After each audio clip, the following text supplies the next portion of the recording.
Have you ever felt like you were trapped in your own home, powerless against a neighbor or an authority figure who seemed to hold all the cards? Well, what if I told you that a simple driveway dispute turned into a battle for justice?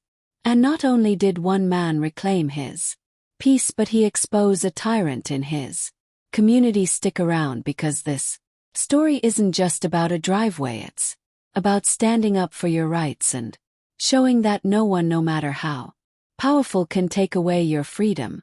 Without a fight, the sun had barely risen when Lise and John stepped out onto their front porch to enjoy a quiet cup of coffee, the gentle morning breeze filling their lungs. After years of hard work, they have finally reached a pinnacle of their dream, living in a peaceful suburban neighborhood where grass was always manicured, the streets were quiet, and the neighbors smiled and waved as they passed. It felt like paradise. John had retired from a successful career in banking, and Lisa had devoted her life to raising their children and managing their home.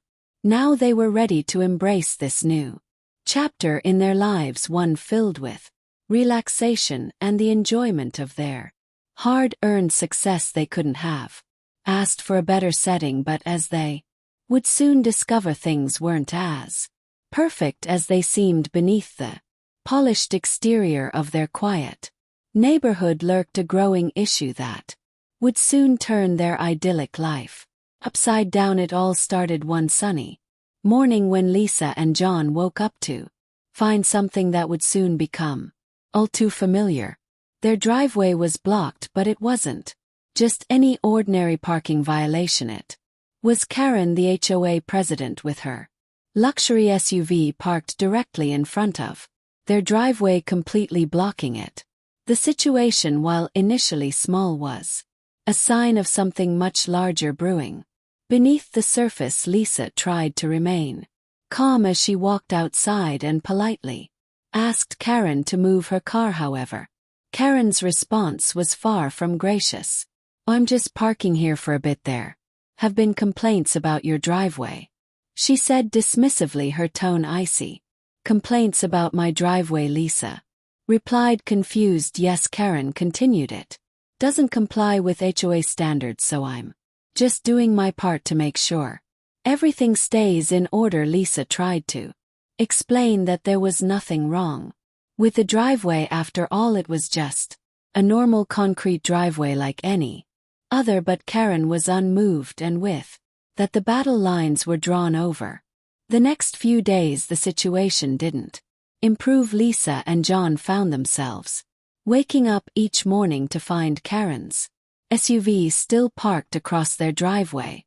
They tried calling the HOA to report the issue, but every time they did, the response was the same: Karen was just doing her job. The couple felt increasingly isolated, their neighbors too scared to stand up to Karen, either ignore the situation or, worse, quietly supported Karen's actions. It felt like no one had the courage to speak out. Even worse, Lise and John began to receive fines on the HOA for not using their driveway. This felt like a slap in the face. How could they be penalized for something they had no control over? But each time they tried to explain the situation, Karen would find a way to make them feel guilty. Her behavior felt more like a power play, and the couple began to realize that they were up against more than just a petty dispute over parking. They were facing a tyrant who enjoyed having control over others. This feeling of powerlessness is something that many people can relate to, especially when you're dealing with bureaucratic systems that see men protect those who misuse their authority. Days turn into weeks, and the situation only escalated. The fines kept coming, each one more absurd than the last. Lisa and John received penalties for things as trivial as having too many flowers in their garden, were not trimming the hedges just right. They felt like they were walking on eggshells, afraid that the next letter from the HOA would come with new demand or complaint. The couple began to feel like prisoners in their own home. constantly under the watchful eye of Karen and the HOA. It was emotionally draining. They had worked so hard to create a home they could be proud of, only for it to be overshadowed by the oppressive petty rules that seemed to be designed more control than to help. This is where many people find themselves, stuck feeling overwhelmed by the mounting pressure of external forces, unable to escape or fight back. But sometimes the best solution is not to fight fire with fire but to outsmart the system entirely. One afternoon, after yet another parking incident and another fine for something as minor as their mailbox being too bold, John had had enough. He could feel the frustration building inside him. For the first time in his life, he felt like he had been pushed too far. It wasn't just a fines, it was a constant stress, the feeling of being disrespected. Ed in his own home.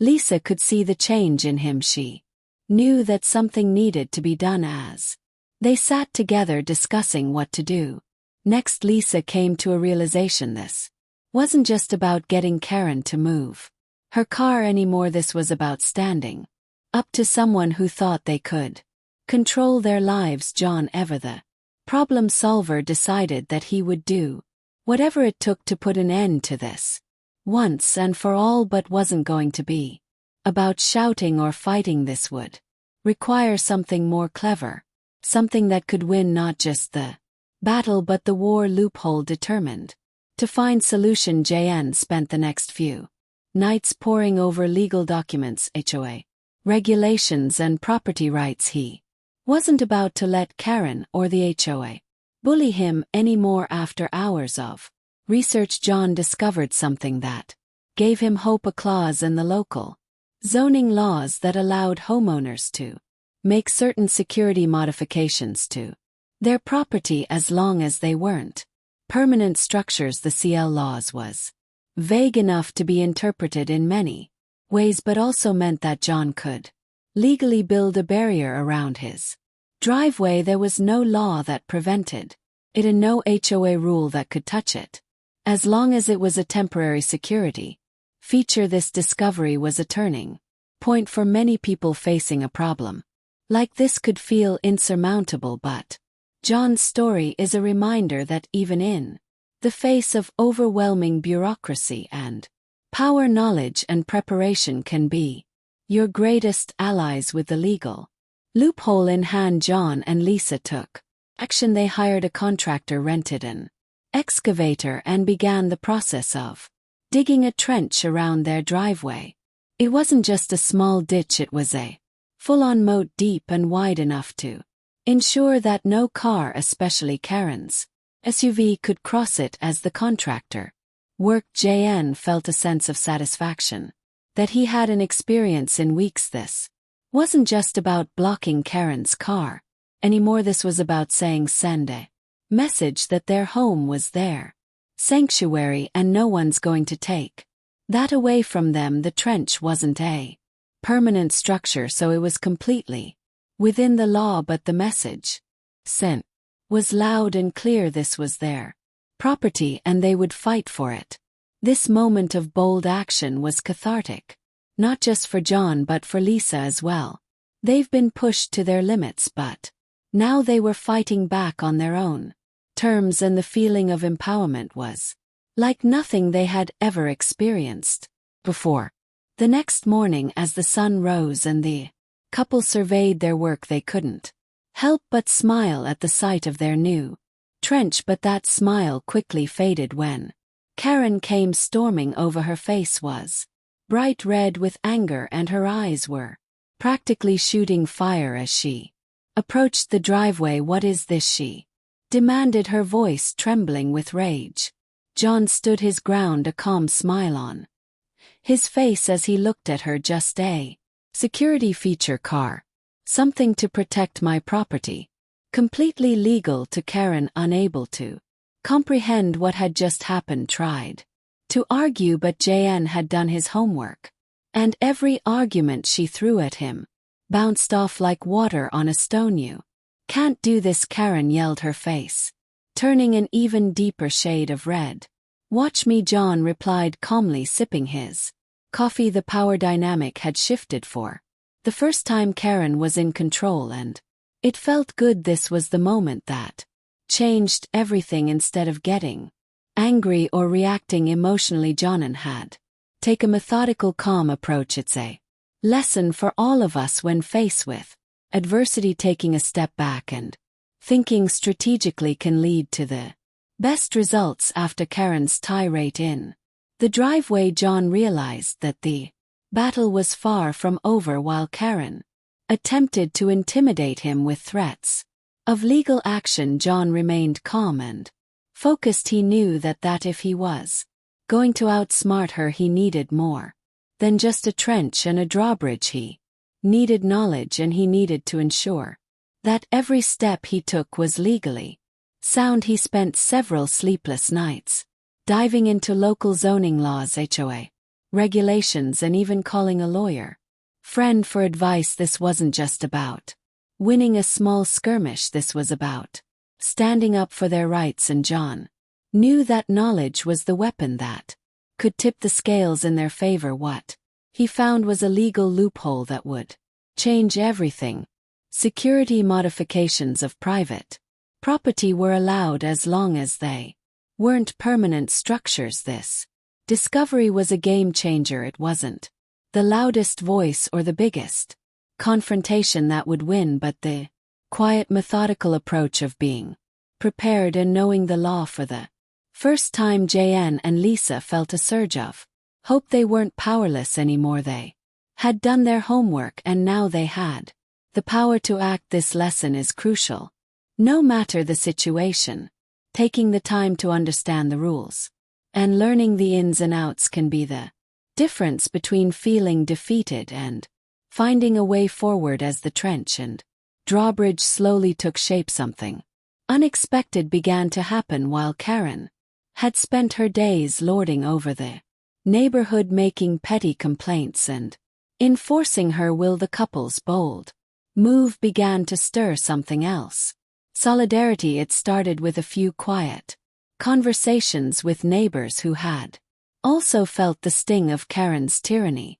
These were people who had been living in fear of her for years, afraid to speak up for fear or retaliation. But as John and Lisa's trench became more and more of a symbol of resistance, others began to take notice. Neighbors, once too intimidated to act, began to share their own stories of Ken's over, stories of unjust fines, unreasonable demands, and a constant fear of living under the thumb of a tyrannical HOA president. Slowly, the couple's actions inspired others to speak out. It wasn't just about the trench anymore. It was about showing Karen that the community wasn't going to sit by and let her continue her reign. John and Lisa didn't just went over a handful of neighbors.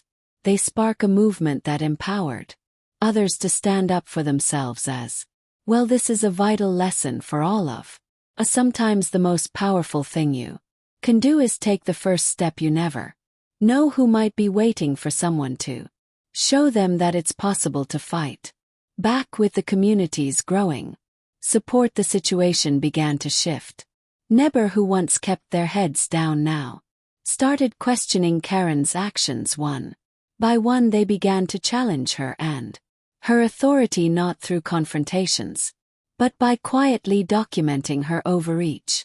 It wasn't long before the HOA board itself began to feel the pressure. Some board members who had been silent in the face of Karen's abuses now started asking questions, unsure the tactics Karen was using were in line with the community's best interests. Jan and Lisa had become more than just victims. They had become leaders. What started as a personal battle had grown into a community-wide revolt. The drawbridge wasn't just a structure, it was a symbol of standing up for what was right. John and Lisa's calm yet firm stance against the unfair treatment had inspired others to take action, not in anger but with quiet strength and resolve. This collective action is a powerful reminder that we're often stronger when we work Together the next time you face an OB.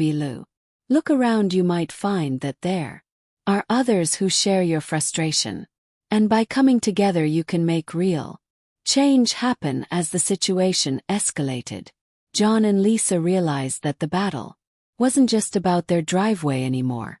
They had stumbled upon a deeper issue.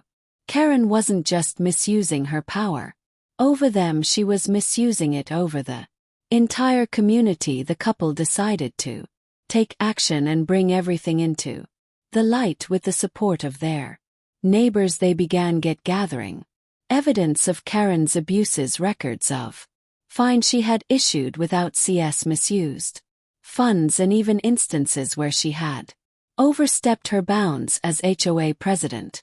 Armed with this new information, John and Lisa knew they had to present at the next HOA meeting. When the day finally arrived, they walked into the meeting room not just as homeowners, but as advocates for fairness and justice. They share the evidence with the board, exposing Karen's corruption for all to see. The other homeowners who'd been too afraid to speak out now saw the truth.